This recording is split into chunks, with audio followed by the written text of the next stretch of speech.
This week, you're going to hear some great cheat codes and hacks for building community and doing great, inexpensive local events. These events and these communities will get you actual business, actual buyers and sellers. And you're going to hear exactly how to do that from today's guest, Kristen Cantrell.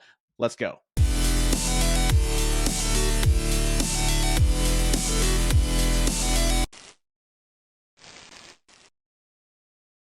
What's up, guys? Welcome to episode 333 of the Massive Agent Podcast. I'm your host, Dustin Brohm, here in Salt Lake City, Utah, where on freaking Cinco de Mayo, it snowed 3 inches. Yeah, Cinco de Mayo, snowed 3 inches. My daughter was outside in her snow clothes, and we had a snowball fight. It was fantastic and pissed me off all at the same time. Here we are. Hope you guys are nice and warm wherever you're at. Welcome to the show this week. We have Kristen Cantrell, the founder of Connect and Cultivate, the host of Moms in Real Estate, the Moms in Real Estate podcast, and the founder of the Moms in Real Estate Facebook community with 22,000 members. Kristen knows how to build community, and she knows how to do a ton of events through Connect and Cultivate and Moms in Real Estate. So she's going to be sharing how so many agents screw up doing events, like trying to overdo it, make it too complicated, make it too expensive. She has some great tips on how to keep it cheap or free, how to get sponsors, how to get butts in the seats, and then how to get business from those events and from the community that you're building. She also has a big announcement for you today that, if you know Kristen, may shock you a little bit, but this is one hell of an episode today. I'm really excited to get into it with Kristen Cantrell. But before we do, BAMX is the community that you need to be a part of right away, because it started out with online courses, right? With a bunch of great courses for BAMX members, but now they're doing events, they're doing marketing in a box, all these amazing things. Get the details over at nowbam.com and check out BAMX over there. And then, of course, Keeping Current Matters. You've heard me talking about Keeping Current Matters for years now. This is the tool that for just a few bucks a month, every agent can have in their pocket. This is like, imagine having all the best economists and what is it? Economists and housing experts.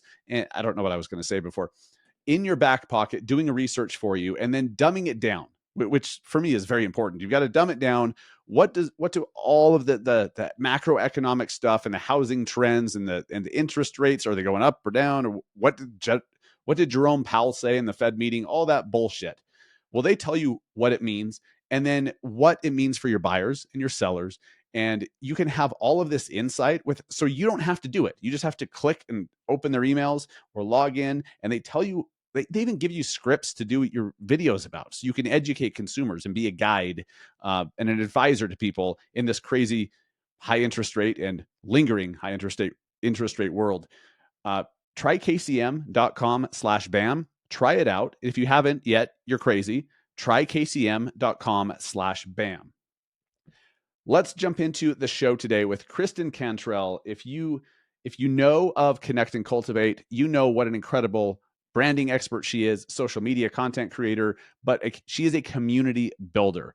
I mean, you can't build a Facebook group with 22,000 members, which is Moms in Real Estate, if you don't know what you're doing and if you don't have a very clear blueprint on what that is. But her Connect and Cultivate business is fairly new, but it's absolutely taking the country by storm. So you're going to love this one. A lot of great tips today with Kristen Cantrell. Let's go. What's up, guys? I'm here with Kristen Cantrell, the founder of Connect and Cultivate from Gilbert, Arizona. Kristen, welcome to the Massive Agent Podcast. Thank you. So excited to be here. Absolutely. I'm excited to have you here. I mean, you and I have been working together a lot recently, which is part of an announcement that you have here for us soon. But I've been very impressed with what you've done as far as building community, building brand. You is everything you do is just so well done. And so, like, I'm taking notes, especially with the 22,000 member Moms in Real Estate Facebook group. That's no joke. How did that come about? Oh, well, okay. So the Moms in Real Estate Facebook group, well, what's kind of crazy is Moms in Real Estate has been around for a long time. It was when my second son was born. So I had a 1-year-old and a newborn. And I was like, I've got to figure out a way to get in front of people, like my people, And so I was like, what better way to do it than create a space for that. And so Moms in Real Estate was born, and we had a Facebook group, but all we did was post like the latest episodes in there. And what happened was it grew to 3,400 people. And then I met Randy, who's a team leader out of Nevada. And she is like, that's her, like her bread and butter is building Facebook groups. And she's like, hey, I really want to, like, I like your brand. I would love to be able to be a part of that. And I was like, yeah, absolutely. Like, I got to know her. I really liked her. And she came in and we started being active in there. And it went from 3,400 to like, I think it's at 22,000 today. And that's within like probably 6 months. And so I think it's really like just the name and being active in there. It started popping up on everybody's suggested Facebook groups, and it just blew the heck up. So what do you focus on to grow a group that fast? Like, is there a certain formula to it? Because I know there's a lot of agents that have local little groups, but they're very small, very niche, and it takes a lot of work, right? Oh my gosh, it's so much work. Like I couldn't, and honestly, this is probably a better question for Randy than me. Like I think the biggest thing that I've noticed is showing up on a regular basis, engaging in comments. It's like, we were for me, like I never was in there. So I had to like intentionally time block to go in every morning, afternoon, and night and start liking and commenting stuff while it was growing like that. But now it's like they just all post and talk to each other, and it's so positive and it's a great environment. Did you have to jumpstart that in the beginning? Like, did you and Randy have to post a lot just to start it going, and then eventually people felt comfortable enough to post? Is that how it worked? Yeah, I think so for sure. And like making sure people knew it was like a safe spot and that there wasn't judgment and there wasn't going to be negativity. But yeah, we were posting regularly, and then we would welcome everybody as they came in and tagged them. And also, one of the questions when they come in is like, do they know somebody that they could? I think it's something like something about inviting a friend. And I feel like that has been a big thing that has added people too. So the inviting people is great because you could invite everybody, but if you have everyone else inviting someone too, it can just grow exponentially. So how do you cultivate that? How do you is it part of the joining process, or how do you get people to invite others? Yeah, it's part of the joining process. And another thing is like we'll do giveaways in there too, where people are tagging friends and following each other and all that kind of stuff, and that seemed to help the growth as well. That's awesome. I mean, whatever you guys have done obviously works to build such a huge community. And obviously, if you're not really needing to be in there making posts just to get it going, everybody feels like it's part of that it's their community now. So that speaks volumes about that. And so that's super cool. Well, The other thing too is like I really want to stress this is, this community has been around for 8 years, so it's not like it happened overnight. I have showed up consistently for this community every single week. So definitely like putting in that legwork is so important, and showing up. I know a lot of people think that it's an overnight success, but absolutely not. uh, yeah, there's all sorts of wouldn't it be nice if you could just start a Facebook group today with no brand, no existing audience, no connections, and just blow it up into this big thing and monetize it like some dick on TikTok would suggest as possible? Yeah, I have not gotten the pleasure of having something happen so quickly. I appreciate that dose of reality. So 8 years, I mean, that's a lot of consistency. And so you started with the Moms in Real Estate podcast, right? Yeah, we had the podcast. We actually started as a morning show, and we would have people come in, and we would do themes each week, and we'd have like our coffee mugs, and we made it very like talk show ish. And then we moved to a podcast because we grew locally, but we had people nationwide that wanted to be involved, and so we had to move platforms. Okay, it was actually on the radio in the mornings. No, not the actual radio. Like we would just film it and like put it out there, and but we would have like in person like round tables, and we'd have a couch and stuff. Okay, so how did you distribute that? Was that just like on social media? Yeah, just all through our social media channels. So mostly like Facebook, probably at the time. Interesting. Okay. So you've pivoted, and I'm sure you've pivoted a lot over 8 years. Oh yeah. Yeah. Awesome. So to tell us about something that I've been most impressed about with what you've built is this Connect and Cultivate brand. And it's a super interesting business model, but especially locally, like I'm realizing everybody recognizes this brand. They want to be connected to it somehow. What is Connect and Cultivate? So, Connect and Cultivate is a business that is for entrepreneurs to, like, I basically curate these spaces where I bring entrepreneurs in to help them grow in their business and in their relationships.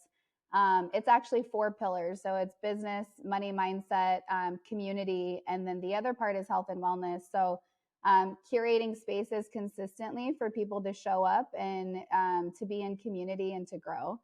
I started it in the real estate industry probably 2.5, 3 years ago. And I grew it I was at EXP Realty. And so it was really like I was trying to figure out how to identify my value proposition. And one thing that I've always been really good at, I was a recruiter and at an indie brokerage here in Gilbert, Arizona. And one of the things I got really good at was creating an environment for attraction, and then the retention piece, making sure people felt like they were a part of something when they came to it. So when I was at EXP, when I identified my value proposition, um, I I really like Connect and Cultivate was it. And so I just created this brand where people felt included and really good. And it was kind of like a BNI without the like douchiness of a of a BNI and the salesy like networking feel. It was more like it was really like fun and engaging. And so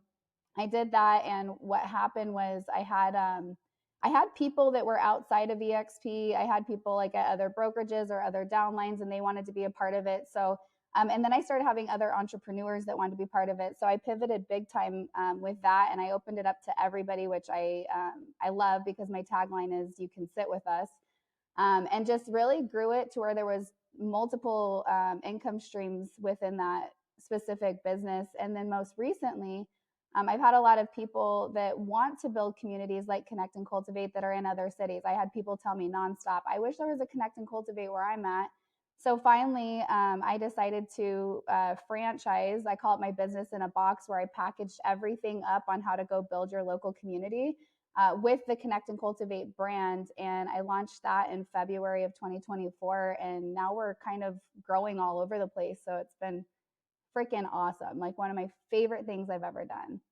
And this is where you'll have chapter leaders that represent Connect and Cultivate, but in their specific market, like Columbus, Ohio, right?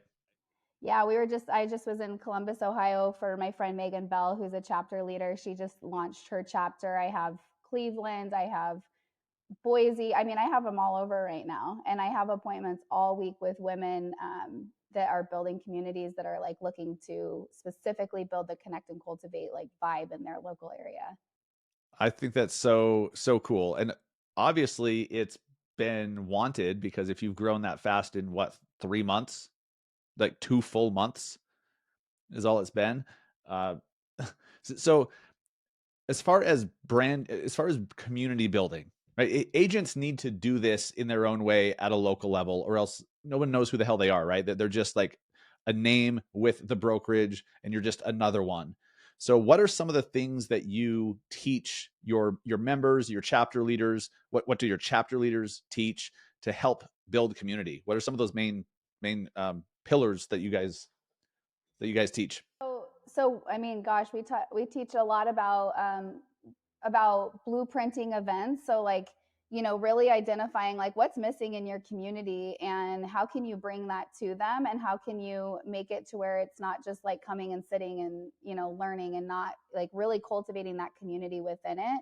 And what does it look like before, during, and after your event? So you have to get people the whole experience when you're part of a community needs to be in person, but also what happens outside of when you're in person. And so really teaching them that, and teaching them how to become, like locally famous almost, where it's like if you're going to a coffee shop, like people better like be like, oh my, you ran into like multiple people when you're there. And that takes a lot of intentionality. And so really teaching them how to you know get really focused on how you're adding to your network locally, and you're serving the local community and the local business owners, and bringing them into your environment. And I don't know, we teach that. We teach about attraction and retention within your group. We teach how to create memberships, how to create strategic partnerships, tons of stuff. I bet. Uh, so doing events, most I'd say most people listening, they're like, oh my God, that's so intimidating. Events are so complicated. There's so much involved. It's going to take so much time. It has to be this big to do. So, what would you tell a real estate agent who's never done an event before? What are some tips to help them get started without it being so complicated and intimidating? We actually start with creating like a plan. How do you want to show up? And we will, I feel like this question is hard because I'm thinking through my chapter leader. So just a random event you're wanting to know? Yeah, yeah. Someone's like, hey, I just want to get in front of the community and create something fun. Yeah. So I think like the biggest thing is just really identifying what's missing, what's something that's really like a hot topic right now. Who are the players that you want to bring in? It doesn't have to be you teaching. Who are the people that you want to bring in to teach? And who is that ideal person that's going to be sitting in that audience? Really identifying that, and then sit down. I literally will sit down, put music on, and just create an event, get really creative with it. Like, what do I want it to look like? What kind of music do I want when everyone's coming in? What do I want the leading up to it looking like through email marketing, through lead generation? When I'm at the event, I really want to make sure that I have community building built into my timeline. So when people get there, how am I making sure that they're making connections? And then once the event's over, what's the follow up look like? Um, so I really just kind of plan all of that out, and then I create a marketing strategy around it, and then I make sure I am talking about it nonstop. And one thing that is, I think people don't really think about is you can't just post it on social media and think all these people are going to show up. Like, it takes a lot of work to get butts in the seats. And so making sure that you are reaching out to people regularly before your event and inviting them is definitely like essential. You have to do that.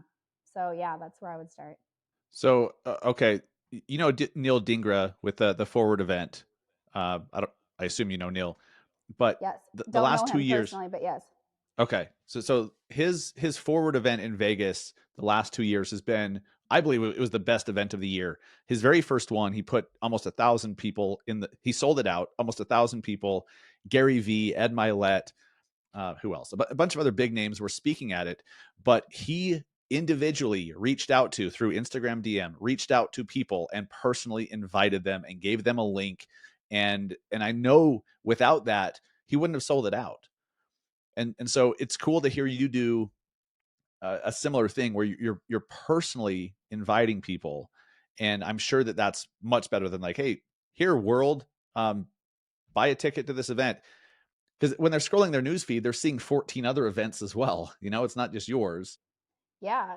And they might be interested, but then something else happens, and all of a sudden, like squirrel, they're gone from that specific post. So it takes a lot of effort to get people to like engage enough to go and to purchase your ticket.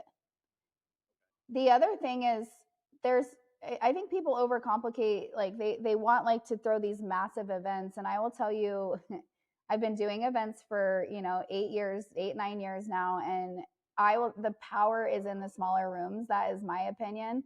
I love like a 30, 40 person room. Like, that's where my sweet spot is. That's where I see like the most impact happening. So don't feel like because all these other people are doing these massive events and that's what you're up against. Like, just start with something small. And also, like, make sure you're, yes, invite all, go and invite people through DMs, but also, like, is there anybody that you have a really good relationship with that you can be like, hey, it would mean a ton to me, like, I'm launching this event and I really want to make sure like the vibe is good and the right people are in the room. I really want you there. And I've definitely done that, to where I've given free tickets to people, and really told them how important it is to me if they came. And that really helped me in the beginning. That's smart. That's smart. So if you make sure that certain people are there, you know that others will come because they want Yep. to be around those people. Mm-hmm. Yeah, Yeah, absolutely. super smart. Super smart. So, one of the biggest mental hurdles I've had from doing more events is thinking that it has to be this big, expensive thing, right? What would you say to that? No, you shouldn't spend a lot of money on events. So, how So do you do a good event without I feel like investing? I barely spend money on events. Like my biggest cost is definitely going to be more on my video, like on if it's something like where you're putting into like your videographer, photographers, that kind of thing. But no, I mean, I do a lot of co-collaborations with local businesses. Like they want bodies in their business. And so if I can bring the right bodies into their business, I usually get free spaces. There's a spot here locally, a big co-work space that's very trendy and cute. And they need their ideal client is entrepreneurs. And so for me to be able to bring, like a bunch of entrepreneurs into their building, it's a win-win. And so they'll give me free space. Um, and then I also love to collaborate with local business owners because it also helps me tap into their network, right? So I offer them and their network a discount or depending on whatever the event is, and they push the event out to everybody that they know. So it's always been really great for my expansion as well. What type of local business owners do you look for to collaborate with? I mean, because local business could be anything, but are there certain types of local businesses or certain, certain avatars that you look for to collab with? Yeah, I mean, for me, it's female entrepreneurs, and I'm looking for like a big open space. So, like, I'm doing a event in June at my friend's salon. She has a huge, beautiful salon, and we'll probably have a 200 person like ladies' night there. And then I have another girl who owns a big, open, bright space. It's a photography like studio, and I'm doing my workshop in a couple weeks there. So again, it's like exposure. She wants people to rent her studio to do branding sessions, and so I'm able to bring a bunch of people and get exposure for her. And she's hooking me up big time with that space. And also, she knows a ton of female entrepreneurs. So, again, it's a really good partnership for both of us. Okay, that's smart. And do you also seek out sponsors to help cover food costs and stuff like that? Oh, heck yeah. Yeah, I love my vendor program. I love. I've set up a membership based vendor program as well as I have basically they get first dibs to all my events. And then so it's a fee on top of that. Okay. First dibs meaning like they get the first chance to be a sponsor? Yeah. Okay. Okay, cool. So, Yeah, because now doing events so much and having like a really good track record for my vendor partners, I have a list of people that are like, hey, I want to sponsor when you do something. but that didn't happen the first time, did it? No, no, no, no, no. I'm noticing a theme here, Kristen. So with your Facebook group, doesn't happen overnight. With the events, getting sponsors doesn't happen overnight. You've got to build something great first, right? So yeah, talk more about that. Like set some expectations for agents that see other agents doing these big events with speakers flying in, and maybe it's a 1 day event, maybe some of them are 2 day events, and they're like, I need to invest 100 grand to do this freaking event, and it's 30K just for the room at the hotel and the AV and stuff. Would you recommend they don't go that route? Oh, this is so hard because I'm going to talk specific to me. I don't know if everyone would agree with this, but I do. I've done like these really big. There are 150 women. It's an event called Flourish. Me and Angela Fazio have done together for, gosh, probably like 8 now, and we would have this like struggle of when we would get speakers having these like big name speakers come out because we thought it would really help with ticket sales, and we actually tracked it one time. We were like, let's track it because you can do where each speaker has their own link, and what we found out at the end of it is guess who sold all the tickets? Me. And so I was like, why am I paying somebody to get them in front of their ideal client to come and speak if they're not selling tickets, right? And so where I found the power in the speakers that I brought in, I won't pay for speakers anymore. And then and it's just an open conversation with them, and they're all very receptive to it. Like I'm like, hey, listen, like this is like kind of how I see this, and like I'm here to be your biggest cheerleader. You're gonna get business. You're not allowed to sell from stage, but I will tell you, my audience is like a really great audience for specifically that person and what they have going on. And I do a really good job at highlighting them before the event, after the event, and during the event. I make sure I'm connecting them on all of our breaks. But yeah, so, and the other part is like, my favorite speakers are usually like the ones that are not out speaking all the time. Like I have this one, we do rising star speakers, and just the power in having like somebody who's never been up on stage before, and when they get up there and they're doing it, like it's so cool. So just having like a really good mix. But again, I don't think you need to have this big, you know, expense when you're going out and starting your first event at all. Right. Yeah, that makes a lot of sense. That makes a lot of sense. I mean, it makes me feel better. So something that stuck out to me is you're also, when you're picking vendor partners and sponsors for these events, you're really intentional and thoughtful about which sponsors you want to bring in and who's going to be in the room, because I think what a lot of people do is they're like, oh, so this HVAC company will give me $600. So, okay, they're a sponsor. And then there's zero relevance whatsoever to the dentist or the HVAC company. Yeah. Oh, I've done that before. And you know, sometimes we have to be reminded why we don't do something. And I'll never forget one time having, uh, I think it was a home warranty company coming to a room full of female entrepreneurs. And I'm very against like that archaic, like, oh, have your vendor partners come up and speak for 3 minutes. And I'm like, no, everybody gets on their phones and they don't listen. Like, what's actual value to my vendor partners is getting them connected to people, not sitting up and giving a pitch. So I kind of do it a lot different, but I had this one guy and he just sat up there and told this story for, you know, 3 minutes. We had to be like, hey, your time. And I felt bad for him and I felt bad for the audience. And I was just like, this is not the vibe I'm trying to create. So definitely, like, our vendor partners are always people that are in community with us, and they are totally our vibe. They're not getting up there pitching to anybody. Interesting. So one last question on this, because I know the way some people think, and they're like, okay, Kristen, that's great, but I'm a real estate agent and I need buyers and sellers. Like I need referrals, I need buyers and sellers. So how the hell does getting together with female entrepreneurs, how's it going to help that? What would you say to them?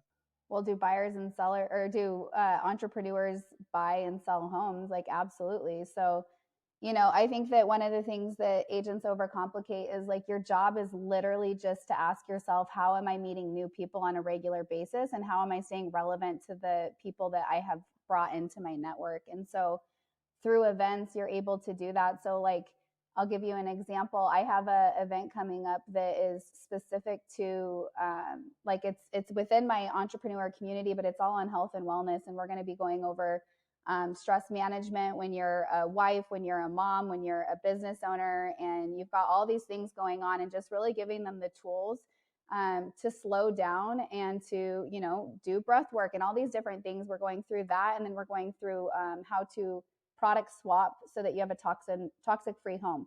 So some of it is like, yes, about like being a business owner, but overall this is all just about being having, like, incorporating health and wellness into your everyday life. And so I can reach out to anyone. I'm inviting everyone within my, we go to you know, a school over here where I'm inviting all the moms to come to it. I'm inviting my neighbors to it. Like, I don't care who comes. Like, I just want to curate a really great space for everybody to grow and learn together. Those people, because they're in community with me on a regular basis, they're going to think of me for whatever I'm selling if I'm doing a good job building deep roots and relationships with them. Well said. Yeah, I think a lot. I know that I thought this way early in my career, right? You think that it's just like you've got to go directly to people and like, hey, hire me, hire me. But what gets you hired is being in rooms of like-minded people with similar interests. Simple as that, right? It could be like a sports theme thing, or health and wellness has nothing to do with real estate, but they're like-minded people. And as long as you're social and talk to them, right, relationships will be built and business can come from that. Yeah, absolutely. I mean, you have to be really like strategic on making sure they know you're a real estate agent. Absolutely. But you are really doing these events to connect with people. It's not time to talk business necessarily at these events. You're just trying to build a great relationship with them. So is that why it's called Connect and Cultivate and not Pitch Your Shit and Cultivate? Yeah, pitch your shit and get out of Connect and Cultivate. That's for sure. Yeah, that's your next business is Mm-hmm. pitch your shit. And yeah. Uh, so with everything you have going on with all your different brands, your groups, these communities you build, all the different events, and by the way, your social media, you do your social media, especially Instagram, is so good. It's so authentic to you. And so you should be following Kristen Cantrell on Instagram. It's a masterclass.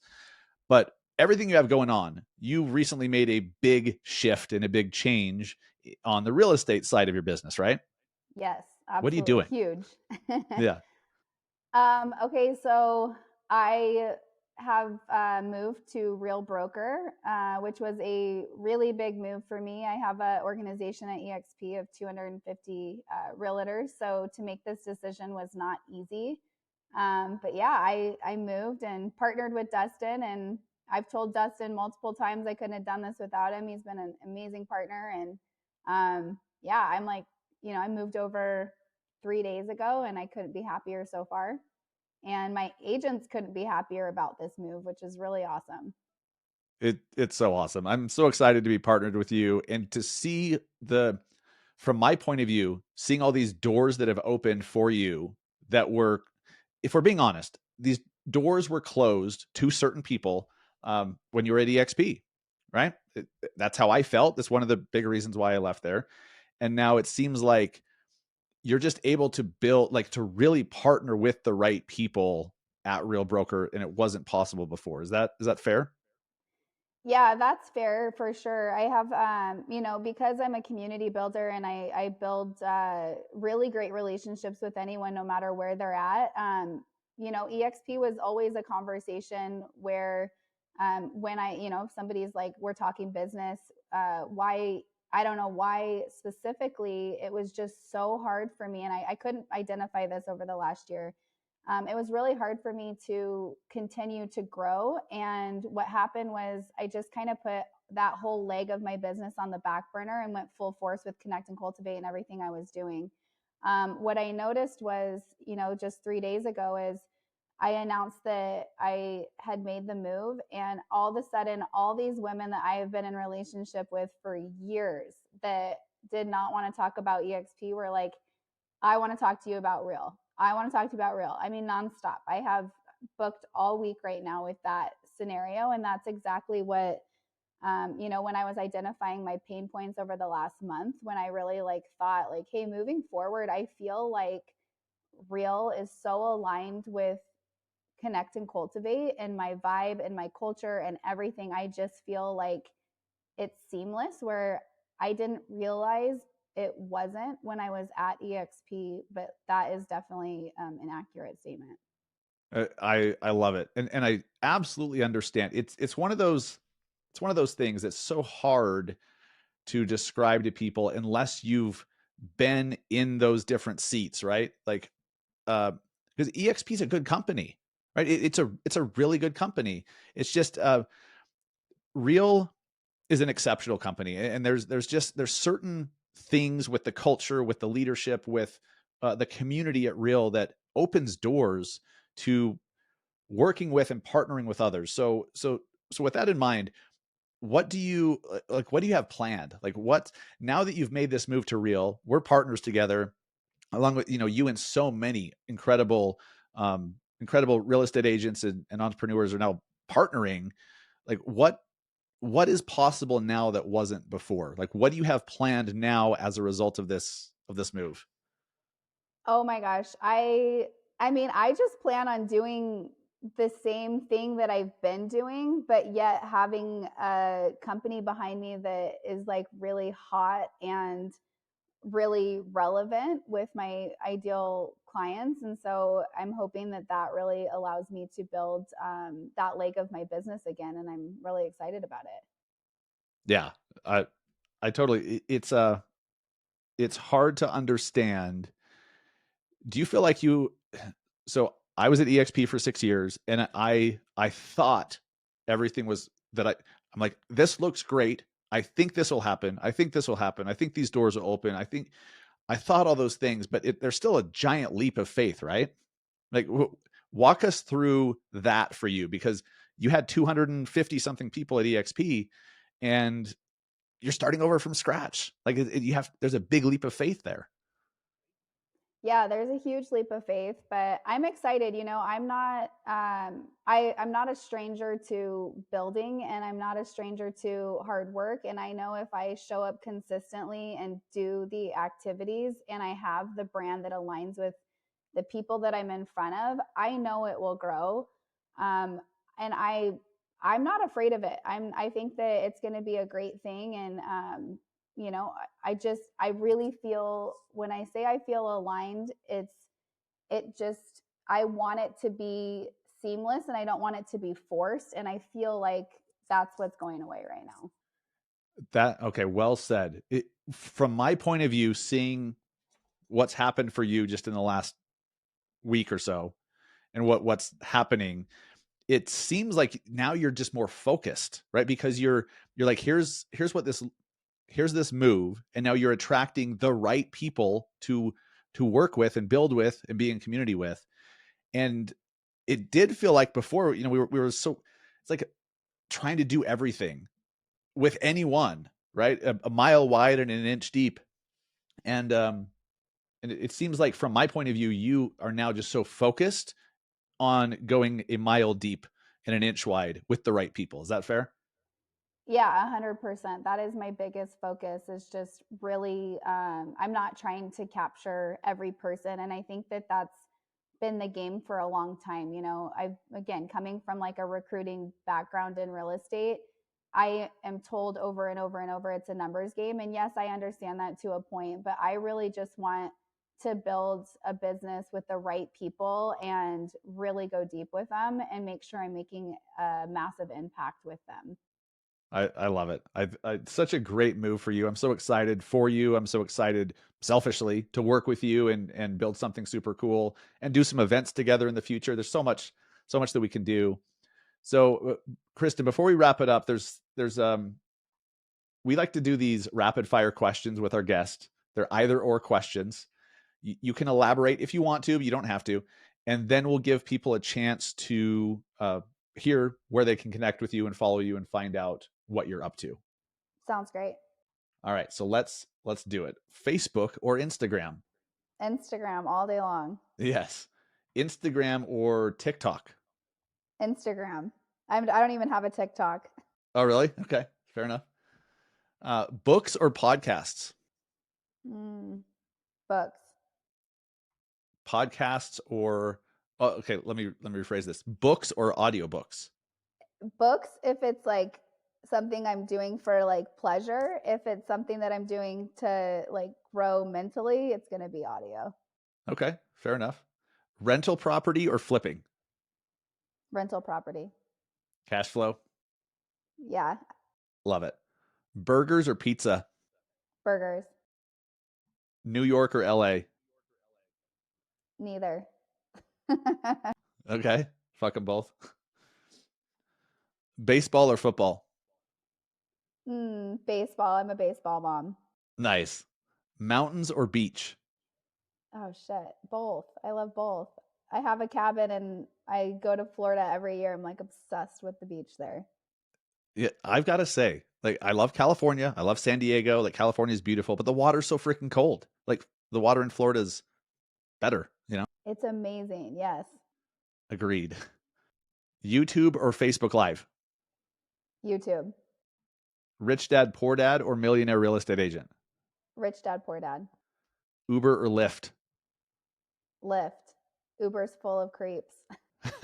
Fair enough. And Lyft gives you Sky Miles whenever you use it. So I like that. That is good. I'm a Delta guy. Oh, so Delta or Southwest? Southwest. You must be from Phoenix. I mean, I am. Gary V or Grant Cardone? Gary V. Nice.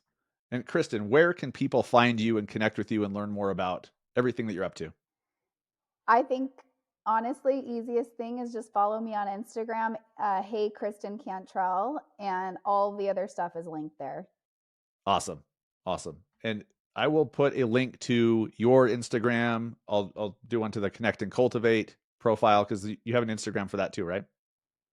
Yeah, and a lot of chapter leaders have their own Instagrams too, so it can get a little crazy. Okay. So we'll in the show notes of the podcast, we'll do links. In the description of the YouTube video, we'll do links. So definitely follow Kristen. She's one of the you're going to get a master class on social media and branding. It's awesome. And I love how authentically you just show up on social. It's really cool. Yeah, my brand strategy is literally just showing up as me. So I, I feel like the master class is just be you. What's weird though is you have to learn how to be okay with being yourself, right? You have to like practice through it. Yeah, I agree. Yeah, it's really hard to just do that from day one. So, Kristen, love it. Thank you so much. Great talk today. Great insights, and very excited to work with you moving forward at Real. And thanks for being on the show. Yeah, thanks for having me. Of course. I would definitely encourage you guys to go follow Kristen on Instagram and see how she's doing it. She's such an incredible leader and community builder, and I learn a lot from seeing the way she does social media. It's just so authentic to her, and she doesn't overproduce anything. Like she does so much content, but it's not super edited. It's not over the top. It doesn't take a ton of her time to do. And that's a great lesson for all of us. It's a great reminder that you don't have to have these big, elaborate, overproduced, over edited videos for them to be good pieces of content. So thank you for listening so much. If you found this episode valuable, helpful, interesting, please share it with someone else in the real estate world that you might find who you think would find it interesting too. Share it with your broker, share it with your agent friends, share it with your team, share it in your brokerage's Facebook group or whatever. But and if you do, tag us at Massive Agent. We'd be happy to reshare it as well. Thank you so much for listening. We'll see you back next week on the Massive Agent podcast. See ya.